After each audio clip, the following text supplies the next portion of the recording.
그러면 성충동을 억제하는 약물이랑 처리를 하면 진짜로 없어지느냐, 그게 이 사람이 선해지느냐. 화학적 거세에 대해서도 오랫동안 논쟁이 있었고 실제로 도입된 게 좀 최근이에요. 인간의 성욕이라는 것은 동물, 짐승들 중에서도 번식 욕구랑 똑같은 게 아니다라는 얘기도 한편에서 합니다. 예를 들면 우리 영화 추격자 아시죠? 거기에 나오는 연쇄살인마. 거기서 프로파일러가 얘기를 해요. 너 여자친구하고 성교를 못 해봤지? 그래서 살인으로 대신하는 거지란 말을 한단 말이죠. 그러니까 무슨 말이냐면 인간의 성욕이라는 것은 번식에 대한 욕구만으로 이루어진 게 아니라 관계에 대한 욕구, 애착에 대한 욕구, 자존감의 뿌리 등등과 긴밀하게 연결되어 있기 때문에 단순히 성욕을 없애는 것만으로 성범죄를 예방할 수 있냐라고 되묻는 사람들도 있어요. 한정큐 오늘은 11번째 시간, 여러분이 궁금해하시는 바로 그 주제를 오늘 들고 왔습니다. 거세로 성범죄율을 낮출 수 있을까? 빰빰. 아, 이번 주 솔직히 힘들었어요. 준비하면서. 왜요? 그 공감성 수치라는 말 아세요?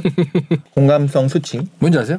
약간 환상통 같은 거예요? 독실이가 개그할 때 내가 느끼는 그거. 너무 재밌는 거? 내가 수치스러운 게 아닌데 괜히 내가 공감성 수치를 느끼는 그런 거 아시죠? 수치를 느끼는 거. 약간 그런 느낌으로 공감성 고통이라는 공감통이라는 게 있다면 거세라는 주제에 대해서 자료를 보고 알고 있던 걸 정리하는 동안 묘하게 다소곳해지는 느낌이 들더라고요. 제가 자세가 이렇게 다리를 모으게 되고 그런 느낌이 들었습니다. 공감력이 높아가지고 내가 맞습니다. 그 거세에 준하는 폭력적인 상황이 연출되면 뭐 사실 축구 경기 하다가도 있을 수 있지 않습니까? 그럴 때 느껴지는 그 공포. 지금도 시시각각 세계 각국에서 고통스러워하는 분들이 계시죠. 그렇죠. 네?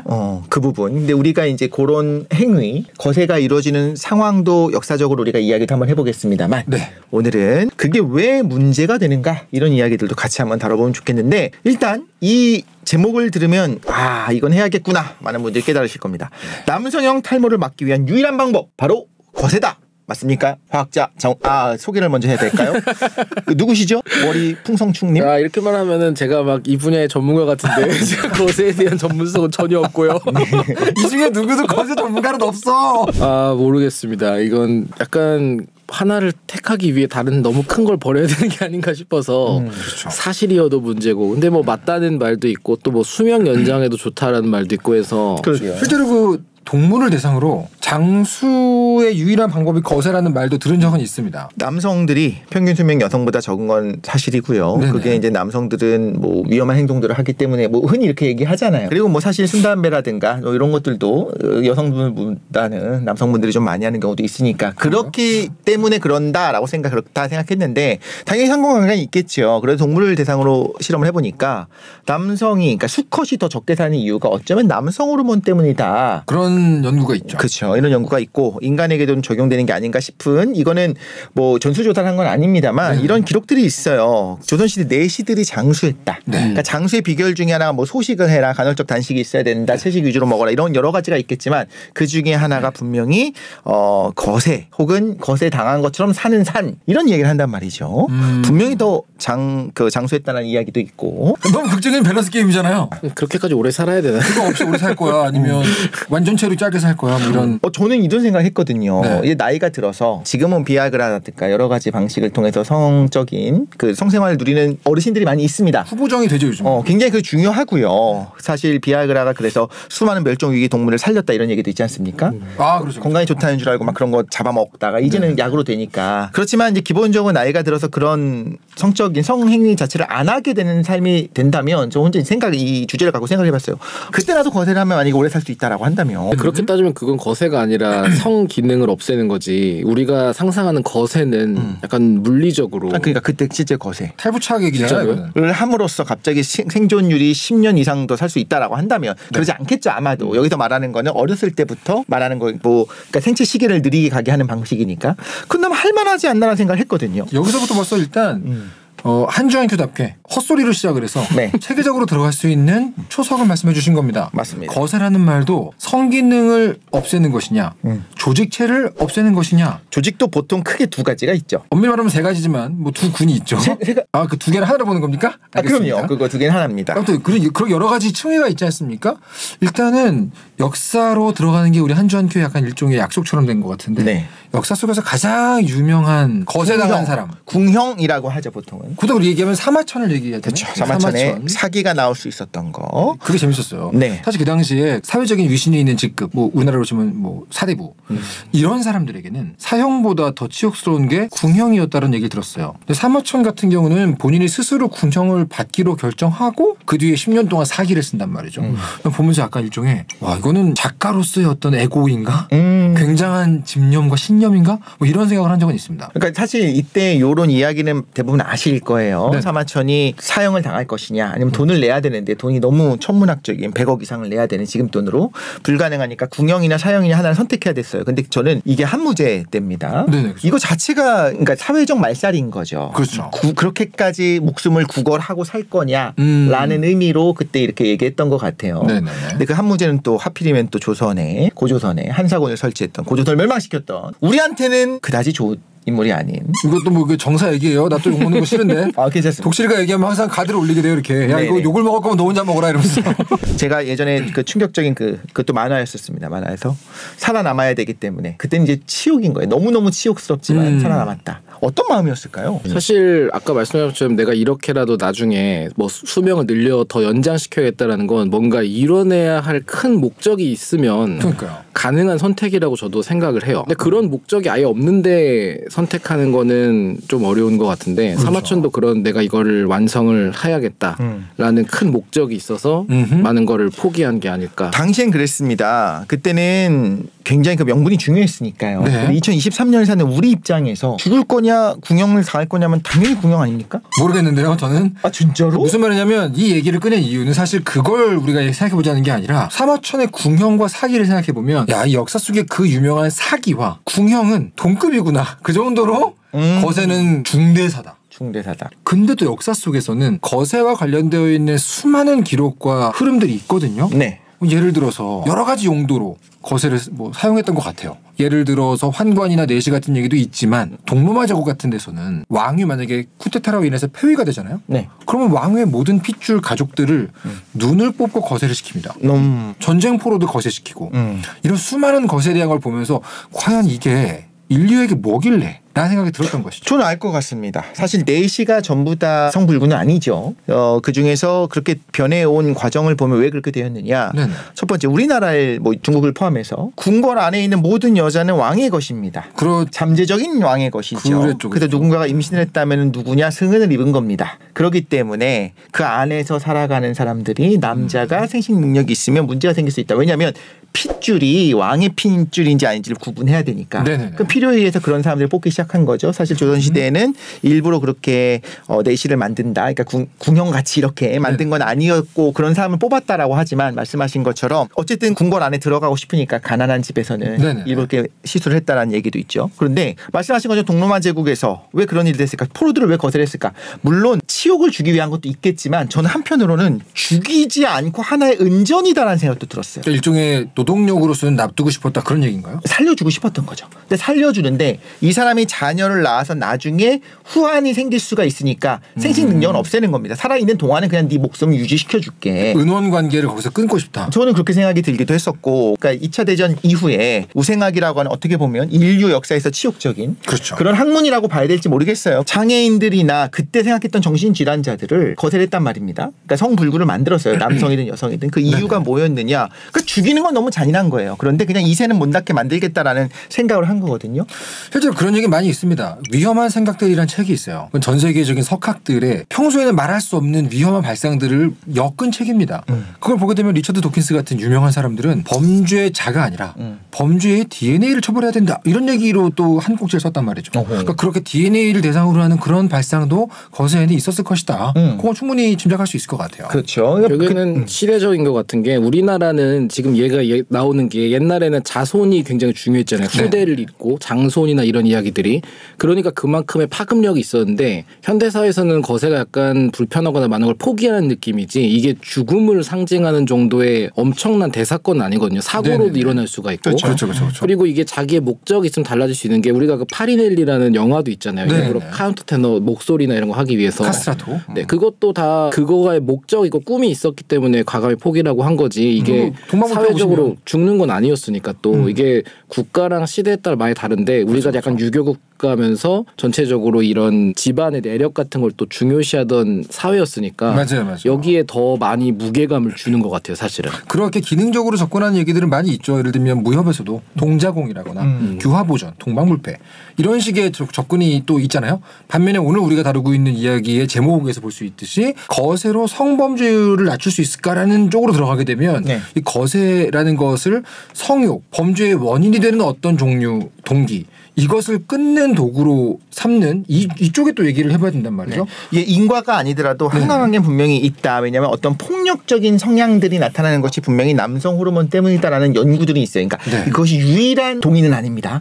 당연히 여러 가지가 있을 수 있겠지만 기본적으로 남성 호르몬이 거칠게 행동하게 하는 것들을 만들어내는 것도 있고 성욕을 만들어낸다. 심지어 여성의 성욕도 남성 호르몬 때문에 만들어진다 이런 얘기들이 있단 말이죠. 그렇죠. 그렇게 생각을 해보자면 그 성형 얘기를 하기 전에 그 내시 환관 얘기했잖아요. 실제로 그것도 좀 자세히 들어가 보게 되면 물리적으로 시술을 하는 종류의 환관과 내시도 있었지만 그렇죠.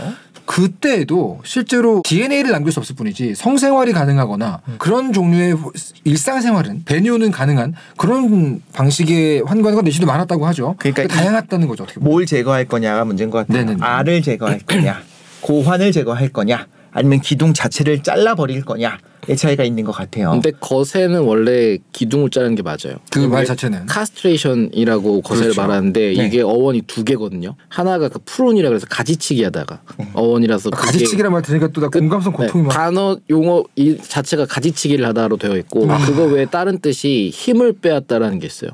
그게 우리가 생각하는 이 성욕과 관련된 본격적인 그걸 아예 제거하는 그래서 그 두 가지가 복합적으로 있기 때문에 우리가 물리적이나 화학적이나 이런 거세라는 단어를 지금도 사용하고 있는 것 같아요. 그렇죠. 힘을 빼는 것도 마찬가지가 될 수 있겠네요. 그런데 이런 건 있어요. 그때도 과거에도 이미 알았던 거예요. 네네. 자손을 만들어내는 그 정액이라고 하는 것이 만들어지는 곳은 그 알이다. 고환이다. 정소. 그렇죠. 그래서 그 고환 자체를 제거하기만 하면 자손이 태어날 수는 없다. 유전자의 확산은 막는다 이런 얘기죠. 그렇죠. 그렇게 생각하지 않았을까라는 생각이 들고 분명한 거는 남성 호르몬이 만들어지는 것도 고환에서부터 만들어지게 됩니다. 그렇기 때문에 거세를 하게 되면 어떤 일이 벌어지게 되죠. 여기서 말한 거세라고 하는 거는 지금 조금 제안을 한번 해볼게요. 기둥은 별로 중요하지 않아요. 우리가 사실 관심 있는 건 기둥이 아닙니다. 고환을 제거했을 때 남성 호르몬이 줄어들게 되는 건 맞죠? 그럼 어떤 일이 벌어지게 되나요, 교수님? 뭐 우리가 흔히 상상하는 약간 여성화 된다라고 보는 게 맞겠죠. 뭐 여유증 같은 게 생기는 경우도 있고 뭐 진짜로 의욕 같은 것도 많이 줄어든다고 알려져 있기도 하고요. 역시 고환 전문가답네요. 네.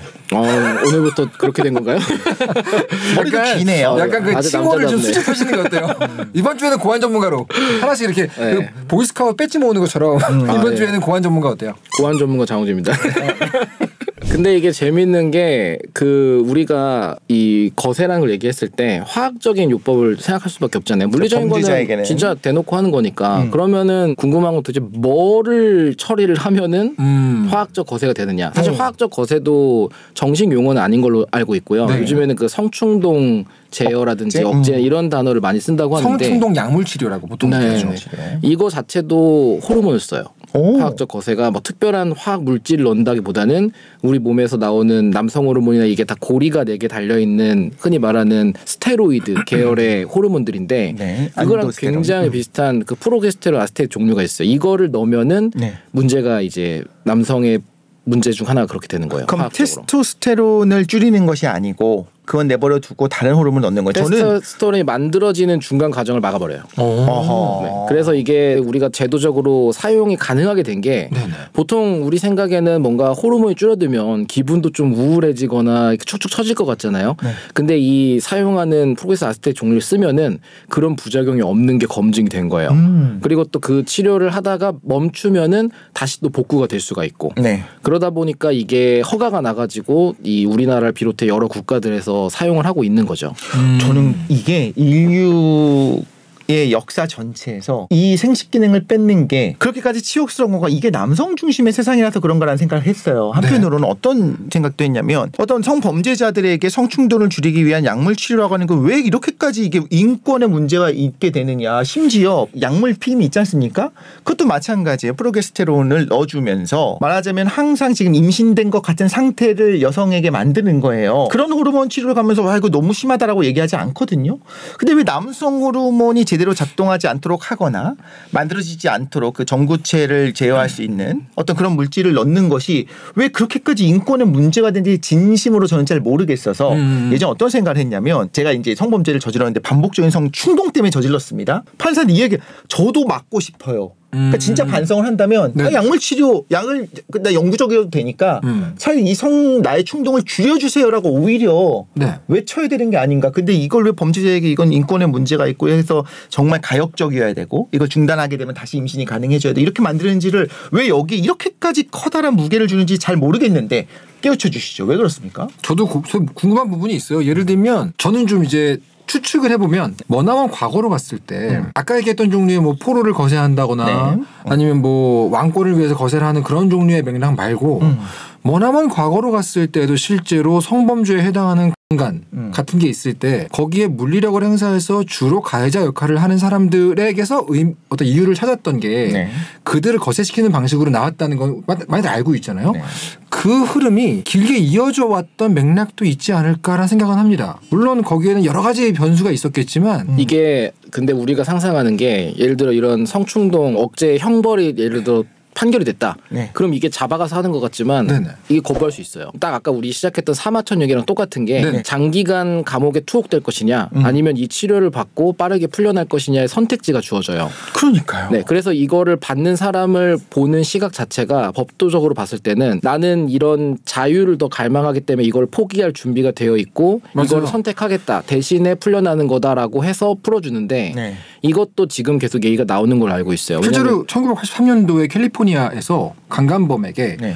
화학적 거세 받을래 99년형 받을래를 제한한 선택지를 제한하는 기록이 있긴 합니다. 실제로 도입된 거는 거의 10몇 년 뒤이긴 하지만 그러니까 그렇게 생각을 해보면 저는 아까 말씀드린 것처럼 오히려 너무 관대한 처사일 수도 있겠다는 생각을 하는 거예요. 그리고 요게 꼭 필요한 범죄자는 어떤 거냐면 예를 들면 아동이나 유아 어린 아이들을 대상으로 한 성욕을 그 어린 아이들에게만 느끼는 도착증이 있지 않습니까? 페도파일이라고 네. 하죠. 페도필리아라고 하죠. 이거는 거의 뭐 치료 자체가 안 된다고 보는데 사이코패스랑 비슷한 견지로 들어가는 경우가 좀 있죠. 그거는 선천적으로 가지고 있는 장애로 보는 사람도 있고 장애로 볼 수 아닌 사람도 있는데 뭐 그런 논의가 있긴 합니다. 평생 참는 거지. 이거는 없어질 수가 없다라고 본다면 그러니까 본인이 그걸 알고 있어요. 그러면 자기가 먼저 요구하고 싶어야 되는 거. 자기도 괴롭잖아요.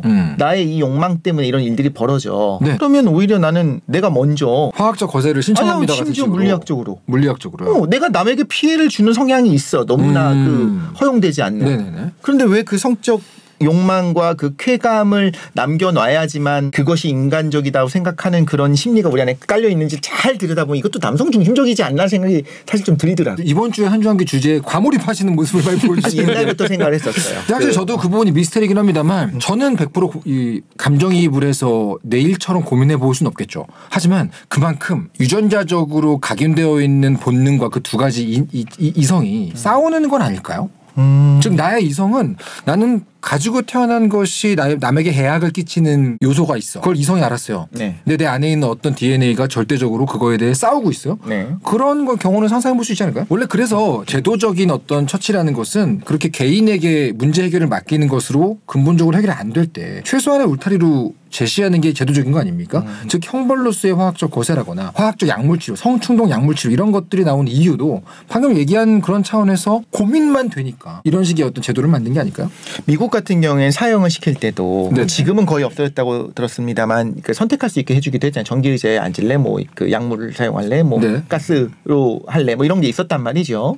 그런 것처럼 지금은 이제 판결을 할 때 그냥 이런 치료를 같이 하는 거를 판결을 해버리니까. 네네. 근데 이게 뭐 이미 형을 살고 나왔는데 과도하다 이런 얘기를 하는 분들도 있는데 저는 이 생각은 들어요. 이게 그 조건 하에 풀어주는 거다라고 한다면 그런 부분은 그러니까 행정적인 건 해결될 거라고 봐요. 저희는 근본적으로 들어갔을 때 이 부분이 네. 정말로 인간성에 대한 인간의 본연이 가져야 마땅히 가져야 되는 걸 제한하는 거다. 즉 이런 거죠. 야 그렇게 사는 거는 사는 게 아니야라고 모두가 동의하기 때문에 지금 요게 이제 논쟁이 있는 것 같고요. 첫 번째는. 그래서 우리가 얘기해야 되는 건 근데 두 번째 이겁니다. 그러면 성충동을 억제하는 약물이랑 처리를 하면 진짜로 없어지느냐. 그게 이 사람이 문제- 선해지느냐. 그게 문제입니다. 그렇죠. 저도 이제 그 얘기를 좀 하고 싶은데 네. 방금 전에 얘기했던 것들 때문에 화학적 거세에 대해서도 오랫동안 논쟁이 있었고 실제로 도입된 도입된 게 좀 최근이에요. 거기에는 상반된 두 가지 이 입장이 싸우고 있습니다. 하나는 81년도에 가뉴, 어떻게 읽는지 모르겠어요. 가뉴로 읽는 건지 피에르 가뉴인가요? 피 가뉴라는 어떤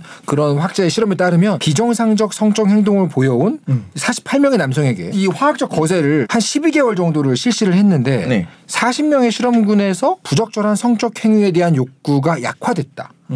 성적 판타지가 발현되는 횟수가 감소했다. 그리고 성욕에 대한 자제력도 좀 올라갔다. 이런 결과를 얘기했다고 해요. 그런데 또 다른 한편으로는 인간의 성욕이라는 것은 동물, 짐승들 중에서도 뭐 다 그런 건 아니겠지만 번식 욕구랑 똑같은 게 아니다라는 얘기도 한편에서 합니다. 예를 들면 우리 영화 추격자 아시죠? 네. 영화 추격자에 보시면 거기에 나오는 연쇄살인마 프로파일러를 상대하는 장면이 나오지 않습니까? 거기서 프로파일러가 얘기를 해요. 너 여자친구하고 성교를 못 해봤지? 그래서 살인으로 대신하는 거지란 말을 한단 말이죠. 그러니까 무슨 말이냐면 인간의 성욕이라는 것은 번식에 대한 욕구만으로 이루어진 게 아니라 관계에 대한 욕구, 애착에 대한 욕구, 자존감의 뿌리 등등과 긴밀하게 연결되어 있기 때문에 단순히 성욕을 없애는 것만으로 그 성범죄를 예방할 수 있냐라고 되묻는 사람들도 있어요. 즉 이 두 가지 입장이 현재 물고 물리는 건데 네. 그래서 그때부터 저는 성욕이라는 것의 정체가 뭐냐 도대체 어떻게 성욕에 대해 이해를 해야 맞아. 될지부터 고민이 되더라고요. 그 짧게 한번 여쭤보고 싶어요. 네. 프로이트가 얘기한 것처럼 우리가 생각하는 그 모든 동인들 안에는 결국엔 성적인 욕구가 있다고 보십니까? 저는 그렇게 봐요. 어떻게 보십니까? 저는 모르겠어요. 저는 오히려 어떤 욕구가 있고 그다음에 그거를 성욕으로 포장해 놓은 것 같다는 생각을 했거든요. 제일 강렬한 종류의 욕구라 그걸로 표현을 해버렸다. 이런 그러니까 리비도를 말씀하시는 거죠. 그거를 그냥 성욕으로 얘기를 하면서 이게 반박할 수가 없어요. 반증 불가능합니다. 그 얘기하는 것조차도 성욕 때문이잖아. 성욕 때문에 그건 다 맞는 말인 것처럼 느껴지는데 그거를 다른 종류로 치환해도 되는 거예요. 비슷한 얘기가 있어요. 그 온라인상에서 어떤 사람이 되게 안 좋은 행동이나 네. 이상한 행동이나 아니면 불편한 행동 아니면 뭐 문제가 되는 행동을 했을 때 그 모든 것의 댓글로 외로워서 그래 그렇지, 외로워서 라고 쓰면 얼추 맞다 이런 밈이 있잖아요. 맞아요. 뭐 그런 얘기를 하면 실제로 심리학계에서마저도 이 리비도를 단순히 성욕으로 번역하지 않습니다. 아주 강력한 드라이브, 추동을 주는 에너지라는 느낌인데 네. 그것이 지금 그나마 성욕에 되게 가까운 식으로 해석이 되긴 하거든요. 네. 너무 모든 것을 성욕으로만 해석하는 것에 대해서 이제 반대하는 움직임으로 그 뒤에 프로이드의 후기 프로이드라든가 네. 융, 칼 융, 그렇죠. 이 뒤에 오면서 좀 수정 보완이 돼요. 네. 그러니까 실제로 성욕이 모든 것의 원인이다라는 말은 지나치게 열화된 입장이긴 하죠. 심리학에서도. 그런데 그런 게 깔려 있기 때문에 이런 이야기가 나오는 게 아닌가 싶은 거예요. 이런 네네. 치료들도 이게 효과가 있느냐 없느냐. 근데 저도 생각을 해봤을 때 파괴적인 범죄를 저지르고 싶은데 예를 들면 기둥이 잘렸습니다. 제가 성관계를 할 수가 없고 거기서 쾌감 자체를 느낄 수 있는 기관이 사라졌어요. 그러면 그 범죄자가 풀려났을 때 뭘 할 거냐. 처럼 되는 거죠. 될 수도 있는 거죠. 자극적인 그러니까 자극은 받고 싶어. 근데 그 신경에서 올라오는 그 자극을 못 느낄 때 더 잔인한 범죄를 저지를 수 있겠다라는 생각을 했거든요. 그게 요즘에 신경 쪽에서 이 성충동 요법을 부정적으로 보는 것 중에 하나 그거였어요. 네네네. 왜냐하면 성욕이나 성충동을 억제시키면 우리 뇌에 대한 그 자극 루트 자체를 막아버린 거거든요. 네네. 그러면 이게 다른 쪽으로 틀어져서 나온다라는 게 지배적인 입장이에요 지금. 약간 다한증처럼 체온 조절을 위해서 땀은 나와야 되는데 네. 특정 부위에 땀을 막는 실수를 하면 다른 데서 갑자기 나온다 뭐 이런 얘기랑 비슷하게 볼 수도 있는 거잖아요. 그러니까 우리가 상상하는 건 그거죠. 예를 들어서 사고방식이나 이런 회로에 문제가 있으면 이거를 제어해서 막거나 수정을 하면 문제가 없을 것이다인데 우리 뇌는 기본적으로 도파민이나 이런 충족에 의해 돌아가다 보니까 이 루트가 막히면 다른 피드백 루트를 뚫어버려요. 그렇죠. 그러면 그쪽으로 무조건 흘러갈 수밖에 없고 그러면 이게 과연 의미가 있을까라는 쪽으로 가서 요즘에는 이게 실효성이 있는가에 대해서 계속해서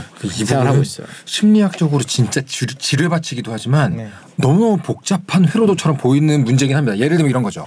어떤 성범죄자가 범죄를 저질렀는데 실제로는 모르지만 어떤 굉장한 심리학자가 그 사람의 내면을 잘 알아봤더니 이 사람에겐 성욕이 아니라 지배욕과 관련되어 있는 범죄였어. 너무 많죠. 겉으로 보이는 건 똑같이 성욕으로 저지른 성범죄와 지배욕으로 저지른 성범죄를 딱 보자마자 구분하기가 어렵겠죠. 물론 전문가들은 알겠지만 혹은 애착 관계에서 비롯된 뭐 범죄도 있을 거고 그러니까 여러 개의 다른 방식이 비슷한 방식으로 결과로 발현이 된단 말이죠. 그런 경우에 그냥 퉁쳐서 화학적 거세를 해버려 이렇게 돼버리게 되면 문제가 해결이 안 되는 거잖아요. 되게 비슷한 예시가 하나 있는 게 우리가 담배를 끊으려고 금연껌이나 금연초를 피면 네네. 그거에 중독되는 사람도 간혹 있대요. 그분은 중독 자체가 중요한 분인 거잖아요. 그죠? 그러니까 그게 니코틴이 아니라 니코틴 결핍에 대해서 혈류가 바뀌어버리는 맞아요.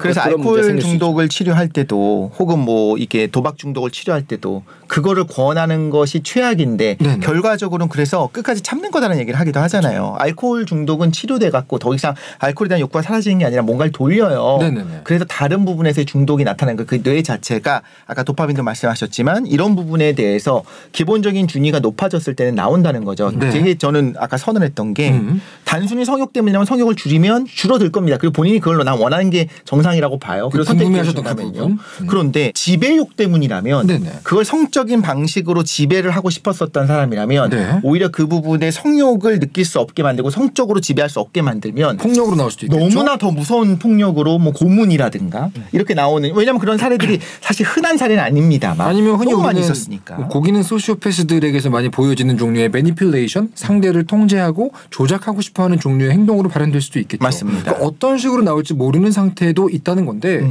그래서 개인적으로 오늘의 주제 문과 직접 연결시켜서 얘기를 해보게 되면 성범죄율을 낮출 수 있을까? 화학적 거세가 여기에서 약간 문장을 좀 쪼갤 필요가 있다고 봐요. 네. 예를 들면 과거의 함무라비 법정 같은 거 보게 되면 네. 고대 법들 보게 되면 오른손으로 뭐 죄를 저질렀으면 오른손 잘로 네. 이런 옛날 법조문 같은 거 많이들 들어보셨죠? 그렇죠.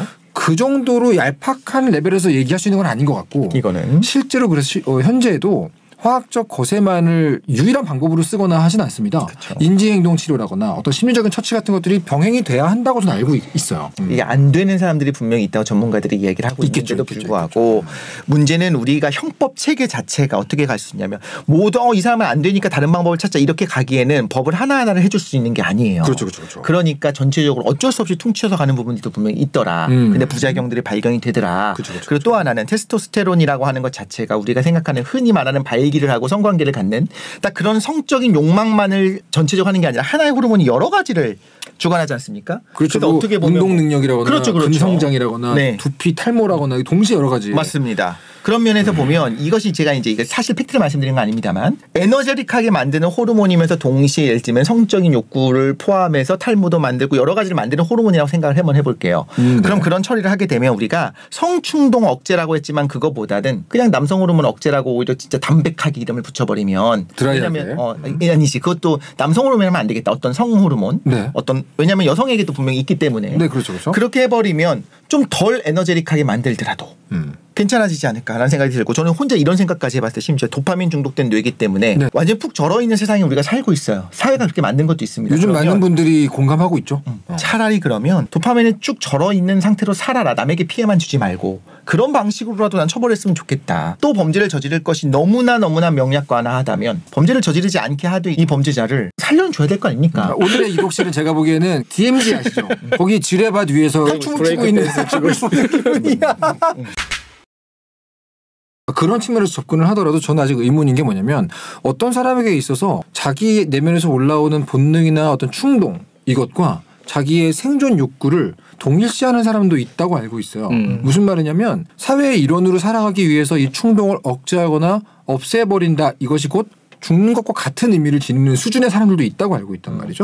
예전의 영화들을 보면 본인 선택해서 받는 치료인 경우도 있지만 수많은 영화를 보면 정신과 치료를 할 때 주는 약 있잖아요. 네. 그게 이제 어떤 여러 가지 사이드 이펙트가 있겠죠. 그 중에 하나가 좀 멍해지기도 하고 그렇죠. 센 약들을 주면 과거에 욕구도 많이 사라지게 쓰죠. 되고 그게 싫어가지고 뭐 혀 밑에 숨겨놨다가 뱉기도 하고 뭐 이런 장면들이 많이 나오지 않습니까? 그런 것들을 생각해 보면 이제 우리 사회가 나아갈 길이 어떤 거냐를 생각해 봤을 때는 난 본인은 먼저 요구해야 되지 않나. 그러니까 선택의 기회를 주는 것이 좋겠다는 생각을 하는데 지난번에 댓글에 이런 게 있었습니다. 아니 우리 화학자 장홍진님 왜 이렇게 말씀 안 하십니까? 왜냐면 지뢰밭에서 춤추는 사람이 한 명 없기 때문이죠. 사실 모든 게 저는 이제 이렇게 말하면 될지 모르겠지만 인권을 빼면은 세상이 과학적으로 많이 발달할 수 있다 보거든요. 지금 임상적인 테스트가 좀 부족해서 그래요. 제가 보기에는. 왜냐하면 지금 말했던 그 메도록시 프로게스테론 이것도 원래는 전립선 비대증 치료 제예요. 네. 근데 이게 양이 많아지고 장기 복용하면 부작용 중에 하나로 성충동이 억제되는 건데 근데 제가 어렸을 때부터 이제 그런 이야기가 돌았어요. 예를 들어서 그 자판기에서 율무차를 자주 뽑아 먹으면 나 들어본 것 같아. 그런 성욕이 감퇴된다. 그리고 그거 있었잖아요. 그 고사리 또 뭐 그런 거 있다. 고사리는 뭐 만독이에요, 만독. 고사리는 사실로 알고 있습니다. 실제 독성이 있고. 고사리는 그럼 먹으면 안 되는 거 아니야? 데치면 된다라고 하지만 이게 생고사리에 그 우리 비타민 B1이 그 티아민이라 부르는 게 있는데 데치면은 이거 분해 요소가 깨져요. 야, 데치면 다 되는 거예요? 네. 왜냐면 효소니까. 근데 안 그러면 얘가 티아민을 깨는데 그래서 옛날 그 한의서 같은 데도 보면은 이 고사리를 많이 먹으면 다리에 힘이 풀리고 의욕이 없고 제대로 걷지 못한다라는 몇 번째 다리 얘기 안 해줬군요. 그냥 걷는 것도 다리 하반신에 힘이 풀린대요. 근데 이게 사실인 게 비타민 B1이 깨지면은 각기병이 걸려요. 그래가지고 생고사리를 먹으면 진짜 제대로 못 걷는 정도까지 간다고요. 그래서 생고사리는 효과가 있고 그거 외에 보통 우리가 지금 테스토스테론 이야기니까 그거를 줄이려면 그 지방산 종류가 일시적으로 떨어뜨린 효과가 있어요. 그러니까 인슐린 맞으면 혈당 쭉 내려가는 것처럼 그 지방산 많이 있는 걸 확 먹으면 그래서 고기든 뭐 버터든 이런 거 많이 먹으면 안 좋고 그리고 패스트푸드 같은 걸 왕창 먹으면 이제 쭉 떨어진대요. 성욕이요. 그러니까 그런 거를 예를 들어서 어렸을 때부터 먹인다기보다는 이제 우리가 알러지 테스트 같은 거 보통 하잖아요. 내가 어떤 거 있나 이것처럼 해서 내가 이 사람의 성욕을 컨트롤할 수 있는 음식까지 조절이 됐다면은 약간 식이요법으로 관리를 할 수 있지 않을까. 그러면은 성충동 조절의 생활화를 제도적으로 도입해 볼 수 있지 않을까. 이제 근성장이나 어떤 근비대에만 노리는 게 아니라 성충동 억제를 위해서도 식이요법을 쓸 수 있는 데가 오지 않겠냐. 네, 너무 약간의 과도한 얘기긴 하지만 그래도 약물이라는 걸로 처리를 한다라는 것 때문에 우리가 약간 거부감이 좀 더 있는 건데 이게 좀 더 마일드하게 예를 들어 뭐 알약 뭐 진짜 약이 아니더라도 음식이나 이런 걸로 조절이 될 수가 있으면 그게 필요하지 않을까. 맞춤형인 거예요. 예를 들면 내가 좀 집중을 하고 싶다라고 할 때는 그쪽의 음식들을 좀 먹고 일종의 DNA 라이브러리처럼 내가 어떤 식의 음식을 먹었을 때 어떤 효과가 나타나는지는 어느 정도 알 수 있게 되면 도움이 되지 않을까. 나 근데 저 정도로 그 미친 과학자 같은 대사를 하는 사람 처음 봤어요. 여기 뭐 스님 성욕이 줄어드는데 이런 줄이는 것 중에 하나 간장이 있어요. 간장. 네, 간장을 만드는 재료가 대두인데 원래 콩 많이 먹으면 여성 호르몬 늘어난다는 건 입증이 된 사실이에요. 여성 호르몬 전구체가 이소프라빈이 많아서 그래서 저는 이제 애가 있으니까 어렸을 때 이제 성장 클리닉 이런 데 가보면 두유 먹이지 말라고 해요. 그거 먹으면 성조숙증이 온대요. 성조숙증. 여자 아이들한테. 애들이 두유 많이 먹으면 여성 호르몬이 너무 빨리 생겨가지고 성조숙증 생긴다 먹지 말라고 맞아요. 그래서 그런 것도 다 관리가 되는 거죠. 다 관련이 있군요. 그러니까 화학적 거세와 성범죄율에 대한 연관성으로 이야기 시작했는데 생각보다 우리 뇌의 성욕이라는 개념을 이렇게 성호르몬, 성욕과 관련돼서 접근할 수 있는 얘기거리가 되게 많네요. 그래서 칼로 자른 것처럼 이건 성욕 때문이라고 말하기가 참 어렵기 때문에 그래요. 누군가는 이게 만물 모든 인간의 동인이 다 성욕 때문이라고 말하는 사람도 있었을 것이고 그렇죠. 누군가는 정말 그거는 단순히 뭐 예를 들면 오르가즘의 쾌감만이 성욕이다라고 얘기하는 사람도 있을 것이고 그렇죠. 그런 걸 보면 이 너무 주제가 넓기 때문에 그런 게 아닌가. 아주 넓은 주제로 오늘 가져오셔가지고 맞습니다. 실제로 어떤 사람들은 또 오랜 역사에서 보여주고 있는 징벌적인 의미에서의 거세 찬성이요 하는 사람도 있을 수 있어요. 또 반대로 실효성이 없는데 뭐하러 하냐라는 사람도 있을 수 있겠죠. 그렇죠. 이거야말로 굉장히 많은 갑론을박이 가능한 주제라고 볼 수 있겠네요. 오늘 저희가 되게 거세라는 개념을 둘러싼 여러 가지 얘기들을 했는데 엄밀히 얘기하면 성충동을 화학적으로 약물적으로 억제할 수 있을까에 대한 얘기가 사실 오늘 이야기의 주된 부분이었던 것 같습니다. 그렇죠. 이세를 남길 수 있느냐 없느냐 정자 생성이 가능한 이건 중요하지 않고 사실 여기서 얘기하고 싶었던 거는 기본적으로 정자 생성이 안 되도록 고환을 제거하면 당연히 이세도 못 나고 실제로 테스토스테론이 만들어지는 것도 그곳이기 때문에 대표에서 얘기했지만 지금 우리가 물리적 거세를 얘기하는 게 아니잖아요. 성범죄율을 낮출 수 있을까 화학적 거세가 여기서 말하는 거는 뭐 고환 제거 이걸 말하는 것이 아니라 성충동을 조절할 수 있느냐, 성충동을 적게 할 수 있느냐 이 부분인 거죠. 화학적인 방법으로 해야 되네요. 그렇죠. 우리가 누구 때렸다고 팔 자를 수는 없잖아요. 그러니까 폭력성을 제어한다거나 이런 게 있는 것처럼 성충동과 성범죄에 대해서도 물리적인 방식보다는 우리 선택은 화학적 말고는 없는 상황이긴 하죠, 사실. 워낙 얘기할 거리가 많은 주제이기 때문에 그런 것이고 봐주신 여러분들도 웹3 아시죠? 댓글에서 여러분들의 의견을 많이 나눠주시기 바랍니다. 오늘은 과학적 거세가 성문제를 낮출 수 있느냐에 대한 이야기를 한번 해봤습니다. 역사적인 내용 한번 들어봤죠? 그렇습니다. 그리고 화학적인 내용과 과학적인 어떤 근거들 그리고 심리학에서 보는 성욕이라는 것이 과연 뭐냐 그렇지. 그런 얘기까지 한번 전반적으로 만져봤습니다. 앞으로 공부할 게 더 많구나 라고 깨달았습니다. 여러분이 흥미있는 주제를 다음 주에도 준비해서 우리가 항상 재밌는 거 한 주 한 큐씩 해결해드리도록 하겠습니다. 감사합니다. 감사합니다.